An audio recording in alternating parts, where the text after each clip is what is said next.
Hey guys, welcome to the September 2015 edition of Commander on a Budget. It's a monthly series I do here on the Needs on Magic channel, in which I talk about a Commander brew of mine that is under 25 tickets. Oh, not this one is. They're not all under that. Usually around under 50 tickets. It's pretty cheap for Commander.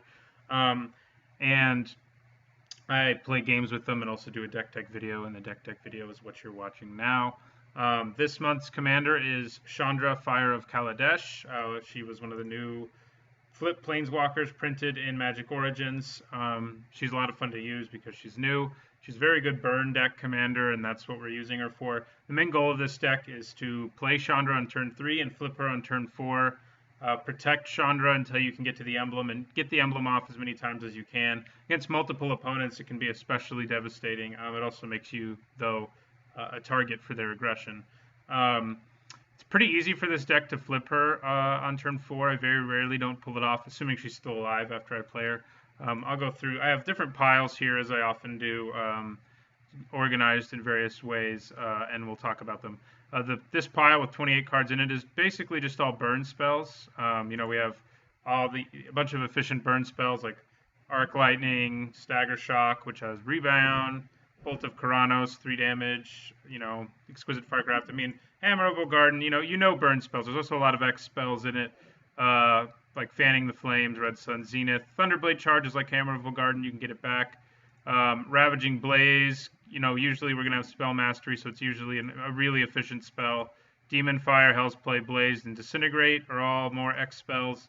We also have Twin Bolt, Roast, Punishing Fire, which is useful against opponents who gain life. Magma Jet, Lightning Strike. Then we have a bunch of these 1-drops, which are what most easily enable her to flip. But you can do it pretty easily with X spells and 1-drops as well, because you can just use the X spell to untap her. And if they don't play a blocker on turn 3, you can also just swing with her once, play 1 red spell, and then she flips. So it's pretty easy to flip her. So yeah, we just a bunch of burn, basically, is what this deck is. It's simpler than most Commander decks, but it is a lot of fun to flip her. Here is sort of just a stack of things I just think of as sort of staples that should just be in most red decks, like Flametongue Kavu, because it's 4 mana, 4/2 with removal. Outpost Siege, which just helps you draw cards forever. Aftershock, which can destroy 3 different important permanents. Worn Power Stone to ramp. Chaos Warp, which can deal with any kind of permanent. Smash to Smithereens, which deals with artifacts. Vandal Blast, which can blow up all of your opponent's artifacts. Soul Ring and Mana Vault as other mana rocks along with Worn Power Stone. We also run 11 sweepers in this deck. Once we get Chandra out there, the main goal is to protect her and keep her ticking up on her loyalty so that we can get to her emblem. And so we also run a lot of board sweepers. We run Incendiary Command, another card that's probably basically a staple in most red decks because it has such flexible effects, but you can use it as a Pyroclasm, and that's important. Jawari, the Earth of Flame, can be a removal spell every turn when he's in play, but if he's in your hand, he can Earthquake the whole field. We run Wildfire to slow our opponent down so we can more easily ramp up Chandra's loyalty. Breath of Daragaz, another good sweeper, blows up the whole, blows up all creatures without flying, basically. Toughness 4 or less. Sometimes that doesn't kill everything. Volcanic Vision lets you return any instant and sorcery and do damage equal its converted mana cost. Starstorm, which can just nuke the whole field pretty easily. Rolling Thunder can do the same thing, which incidentally I saw recently they're reprinting in Battle for Zendikar, so there's that. Comet Storm can also nuke the field pretty easily. Fireball, same thing. Earthquake, same. And Dwarven Catapult is the same. We only have 13 creatures in this deck. They're all right here. They all have some kind of synergy with Chandra. Ember Maw Hellion increases the amount of damage all of our burn spells and Chandra can do, and it's just a decent body. Charmbreaker Devils can generate a lot of card advantage. It returns an instant or sorcery at random from my graveyard to my hand every upkeep, and it gets bigger every time I play one.